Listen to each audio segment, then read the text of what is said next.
औज़ुबिल्लाहिमिनश्शैतानिर्रजीम बिस्मिल्लाहिर्रहमानिर्रहीम। शुरू अल्लाह के नाम से जो बड़ा मेहरबान हायत रहने वाला। पाक है वो ज़ात जिसके कब्ज़े में ये पूरी कायनात है और कायनात का एक एक ज़र्रा उसके हुक्म की ताबेदारी करता है। तो प्यारे बच्चों, अल्लाह ताला आपको अपनी हिफ्ज़ व अमान में रखे और आप सदा खुश रहें। आज का lecture physics class 10 unit number 13 है, इलेक्ट्रोस्टैटिक्स।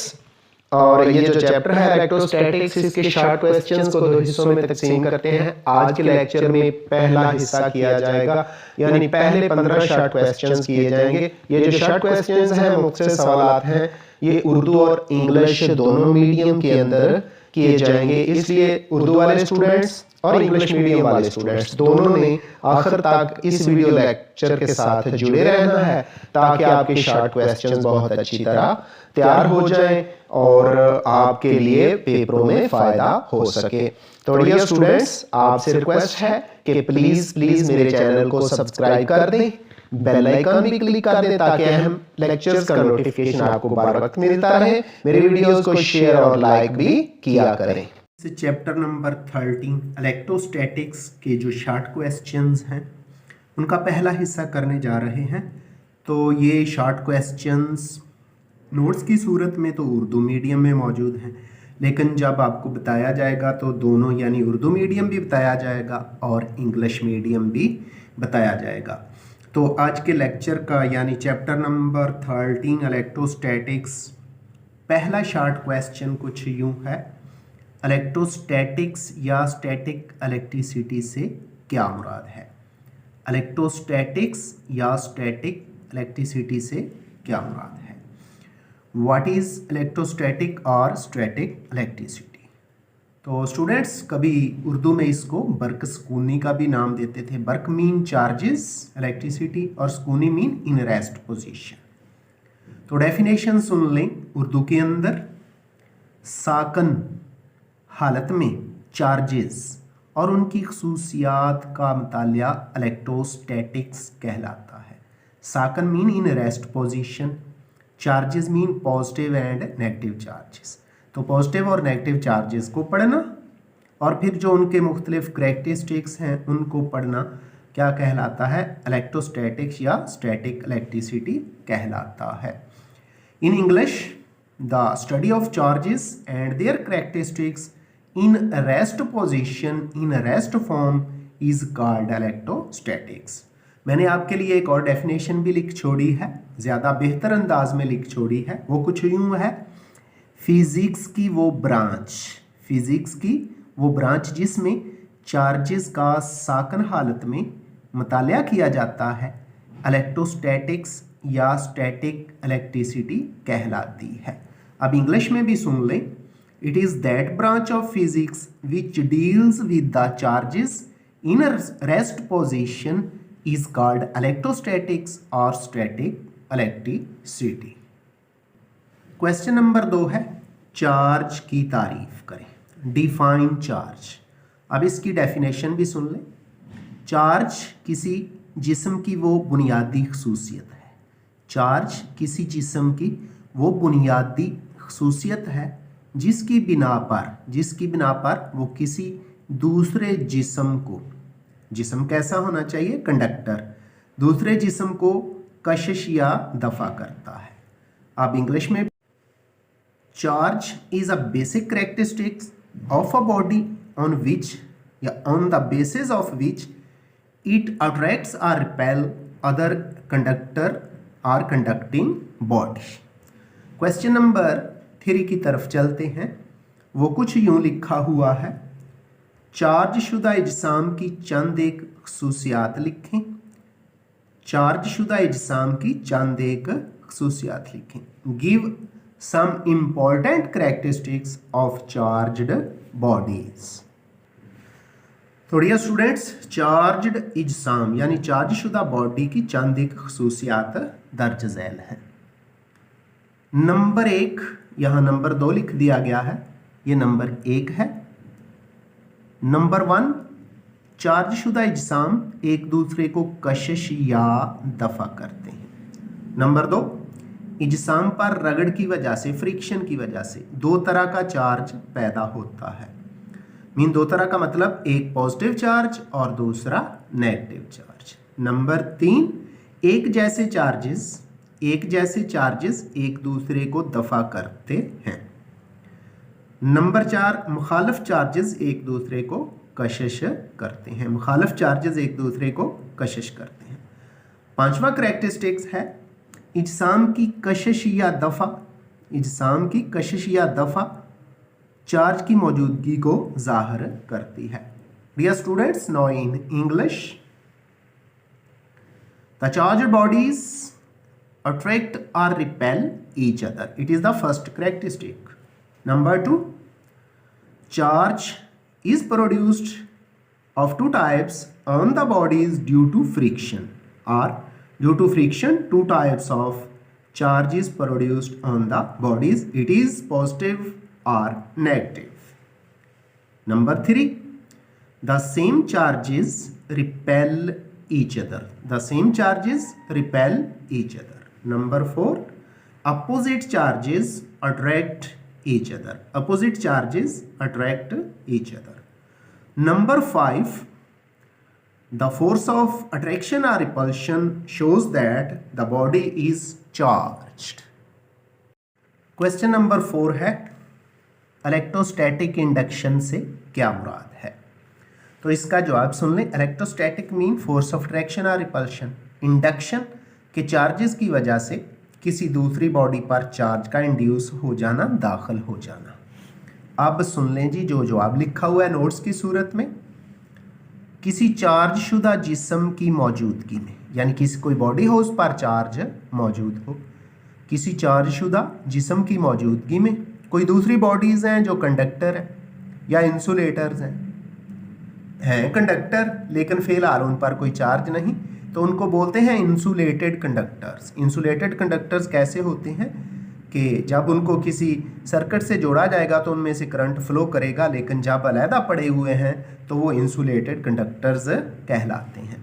तो आंसर है किसी चार्ज शुदा जिस्म की मौजूदगी में एक इंसुलेटेड कंडक्टर के एक सिरे पर, यानी एक एंड पर पॉजिटिव और दूसरे सिरे पर नेगेटिव चार्ज इंड्यूस करने के अमल को इलेक्ट्रोस्टैटिक इंडक्शन कहते हैं।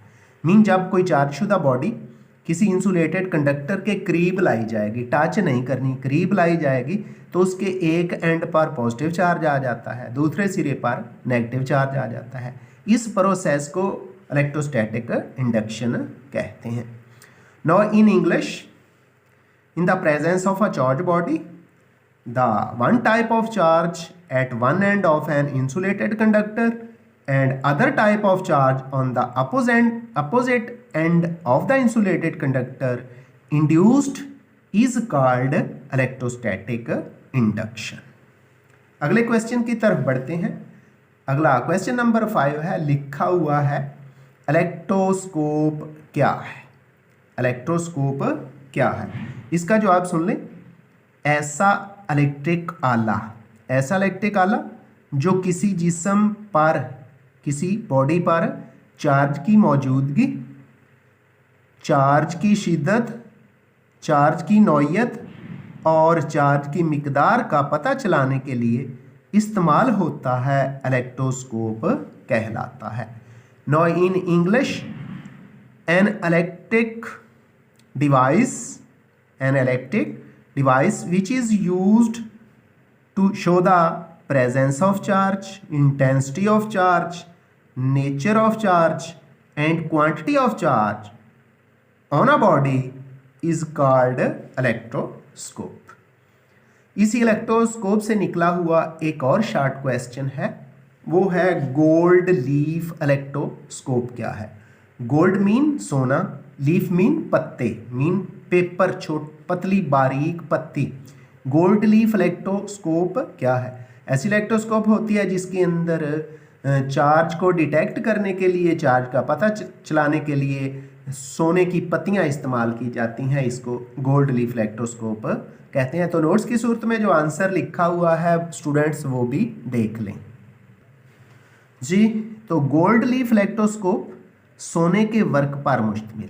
गोल्ड सोना, गोल्ड लीफ इलेक्ट्रोस्कोप सोने के वर्क पर मुश्तमिल ऐसी इलेक्ट्रोस्कोप है जो बहुत सेंसिटिव, बहुत हसास होती है और चार्ज की मौजूदगी का पता चलाने के लिए इस्तेमाल होती है। Now in English, gold leaf electroscope is a device which is consists of gold leaf and it is used to find the presence of charge on a body.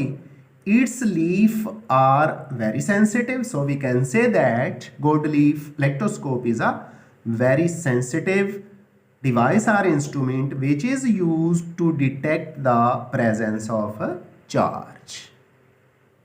अगला बहुत अहम शॉर्ट क्वेश्चन, ये केमिस्ट्री में भी पूछा जाता है।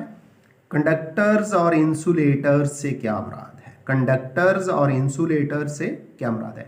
Insulators का दूसरा नाम नॉन कंडक्टर्स भी है। तो डेफिनेशन सुन लें जी, चंद एक मिसालें भी देता चलूँगा। कंडक्टर्स ऐसे मटीरियल्स या इशिया, ऐसे मटीरियल्स या इशिया जिनमें से करंट या इलेक्ट्रिसिटी आसानी से गुजर सकती है, कंडक्टर्स कहलाते हैं। अब इंसुलेटर्स भी सुन ले, कंडक्टर्स की एग्जांपल सुन ले। जितनी भी मेटल्स हैं उनके बने हुए तार या मेटल्स की बनी हुई और चीज़ें, उनको अगर करंट या इलेक्ट्रिसिटी से टच किया जाए तो उनमें से करंट पास कर जाता है, करंट गुजर जाता है। दूसरा है जी इंसुलेटर्स, ऐसे मटीरियल्स या अशिया जो अपने में से करंट को गुजरने नहीं देते, इंसुलेटर्स या नॉन कंडक्टर्स कहलाते हैं। मसलन लकड़ी है, वुड है, प्लास्टिक है, शीशा है, खुश्क लेदर है, इनमें से इलेक्ट्रिसिटी नहीं गुजर सकती, इसलिए ये नॉन कंडक्टर्स यानी इंसुलेटर्स होते हैं। Dear students, now in English the materials or things through which current or electricity can pass are called conductors. For example, all metals. Insulators, the materials or things through which current or electricity cannot pass are called non-conductors or insulators. For example, wood, plastic and glass. Now we come to the next question, that is question number 8. Question number 8 है, Colombo का कानून लिखिए। यूं भी पूछा जाता है Colombo का कानून क्या है। वेरी इंपॉर्टेंट, शॉर्ट के लिए भी और लॉन्ग के लिए। तो स्टूडेंट्स, कोलंब का कानून इस्तेमाल होता है फॉर पॉइंट चार्जेस और जब चार्जेस इन रेस्ट पोजीशन में हों। तो इसको यूं डिफाइन करते हैं, कोलंब के कानून के मुताबिक, अकॉर्डिंग टू कोलम्ब्स लॉ, कोलंब के कानून के मुताबिक दो चार्ज शुदा बॉडीज के दरमियान कशिश या दफ़ा की फोर्स पाई जाती है। कशिश मीन खींचने वाली फोर्स और दफ़ा मीन धक्का लगाने वाली फोर्स पाई जाती है। कशिश या दफ़ा की ये फोर्स उन इजसाम पर, जो दो बॉडीज़ हैं, उन इजसाम पर चार्ज की मिकदार के हासिल ज़रब, यानी दोनों बॉडीज़ पर जितना चार्ज है उसकी प्रोडक्ट ले लें, उनका हासिल ज़रब ले लें, के डायरेक्टली प्रोपोर्शनल मीन अगर दो बॉडीज़ पर चार्ज ज़्यादा है या दोनों बॉडी में से किसी एक बॉडी पर चार्ज ज़्यादा है तो कशिश या दफ़ा की फोर्स भी बढ़ जाती है। डायरेक्टली प्रोपोर्शनल का मतलब चार्जेस बढ़ने से कशिश या दफ़ा की फोर्स भी बढ़ जाती है। और उनके दरमियान बाहमी फासला, यानी उन दोनों चार्जेस के दरमियान जो फासला होता है के मरबा के इन्वर्सली प्रोपोर्शनल होती है। मीन दोनों चार्जेस के दरमियान जब फासला बढ़ेगा ना तो फिर अट्रैक्शन या रिपल्शन की फोर्स कम होती चली जाएगी। फिर सुन ले, कोलम के कानून के मुताबिक जो दो चार्जशुदा इजसाम के दरमियान कशिश या दफ़ा की फोर्स पाई जाती है। कशिश या दफ़ा की ये फोर्स उन इजसाम पर चार्ज की मिकदार के हासिल ज़रब के डायरेक्टली प्रोपोर्शनल और उनके दरमियान बाहमी फासला के मरबा के इन्वर्सली प्रोपोर्शनल होती है। इसकी मैथमेटिकल फॉर्म रियाजियाती शक्ल यूँ है, F इज़ इक्वल टू के कांस्टेंट है, Q1 Q1 एक चार्ज है, Q2 दूसरा चार्ज है, over R square. R square क्या है? दोनों चार्जेस के दरमियान डिस्टेंस है, फासला है। Now in English, according to Coulomb's law, the two charges attract or repel each other with a force which is directly proportional to the product of the charges and is inversely proportional to the square of the distance between these two charges. Its mathematical form is given as F is equal to K Q1 Q2 over R square. Short question number 9, ये भी 8वें short question से ही जुड़ा हुआ है।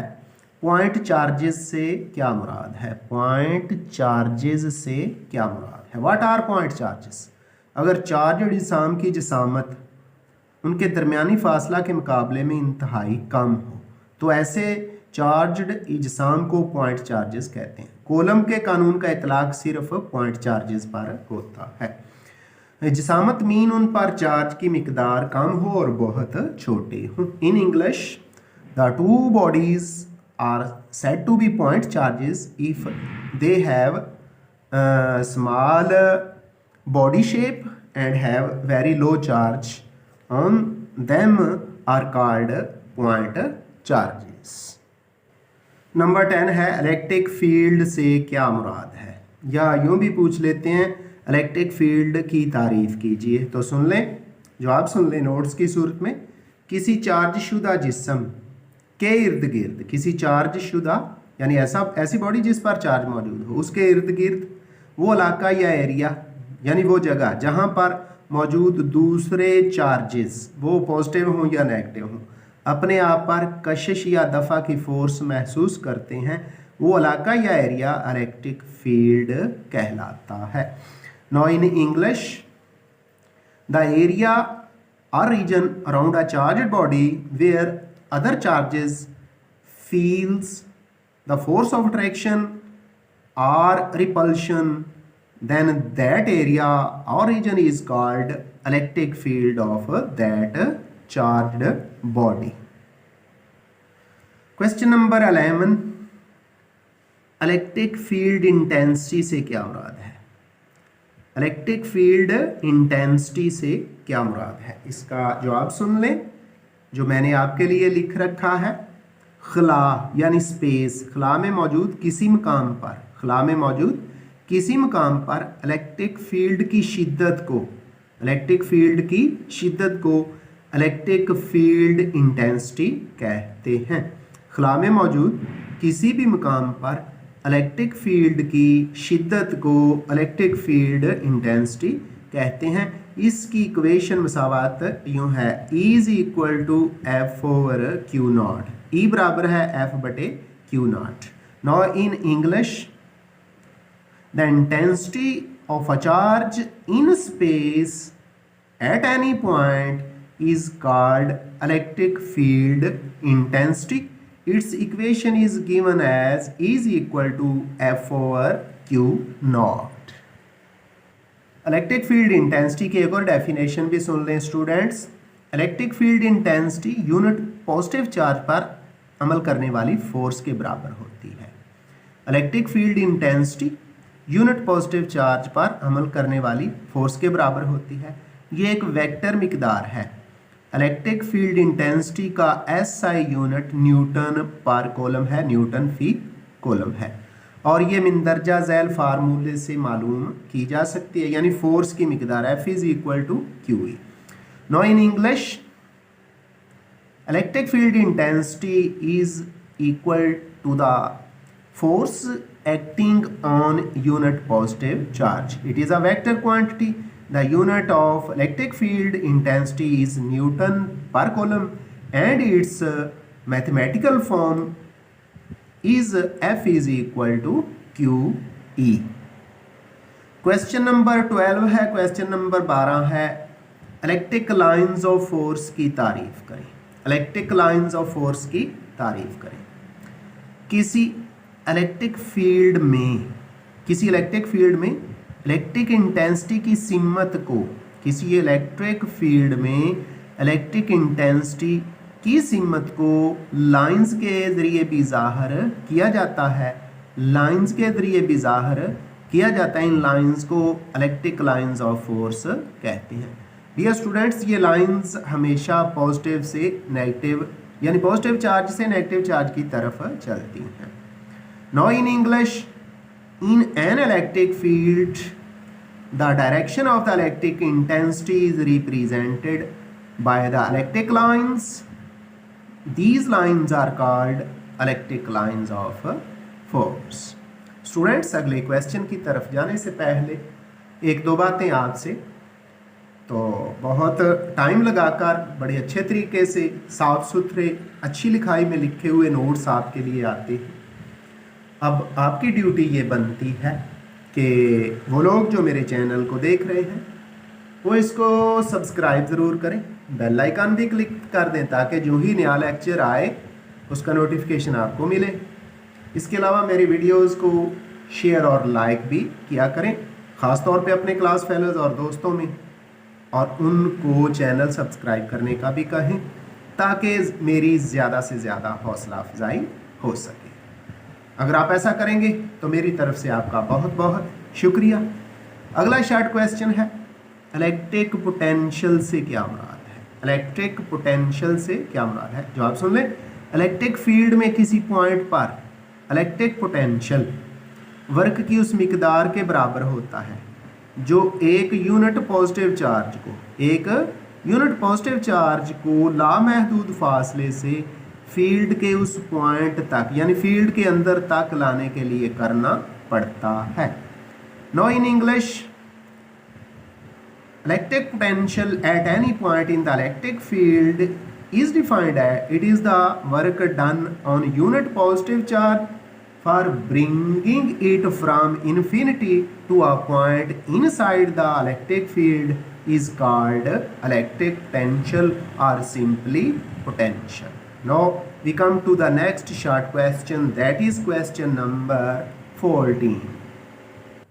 जी, short question number 14 कुछ यूं है, volt की तारीफ कीजिए। वोल्ट की तारीफ कीजिए जी। तो वोल्ट क्या होता है? पोटेंशियल या पोटेंशियल डिफरेंस का यूनिट है। सुन ले इसकी तारीफ। अगर एक यूनिट पॉजिटिव चार्ज को, अगर एक unit mean positive charge mean एक कॉलम चार्ज को एक पॉइंट से दूसरे पॉइंट तक, एक पॉइंट से दूसरे पॉइंट मीन पॉइंट ए से बी तक लाने में 1 जूल वर्क करना पड़े, 1 जूल वर्क करना पड़े, तो उस पॉइंट का इलेक्ट्रिक पोटेंशियल 1 वोल्ट होगा। अब इंग्लिश में भी सुन लें। 1 volt is defined as it is the amount of work done when 1 joule work is done on unit positive charge from bringing it from one point to another point is called 1 volt.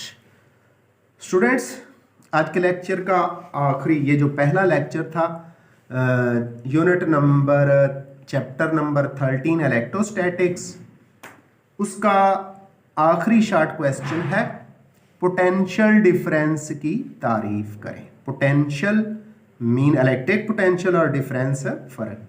Potential difference की तारीफ करें। Define potential difference. Potential difference energy की उस मिकदार के बराबर होता है। Potential difference energy या वर्क की उस मिकदार के बराबर होता है जो एक यूनिट पॉजिटिव चार्ज एक पॉइंट से दूसरे पॉइंट तक फील्ड की सिमत में हरकत करते हुए मुंतकिल करता है। जो एक पॉइंट चार्ज, एक यूनिट पॉजिटिव चार्ज एक पॉइंट से दूसरे पॉइंट तक फील्ड की सिमत में हरकत करते हुए मुंतकिल करता है। Potential difference is the amount of work और energy which is equal to the work done in bringing, work done added और subtracted for a unit positive charge when the point charges move from a point in the direction of the field is called potential difference. Students, आइंदा मुलाकात होगी आपसे इस chapter के अगले दूसरे lecture के साथ। मुझे मोहम्मद अब्बास को उस वक्त तक के लिए दीजिए इजाज़त। अल्लाह हाफिज़।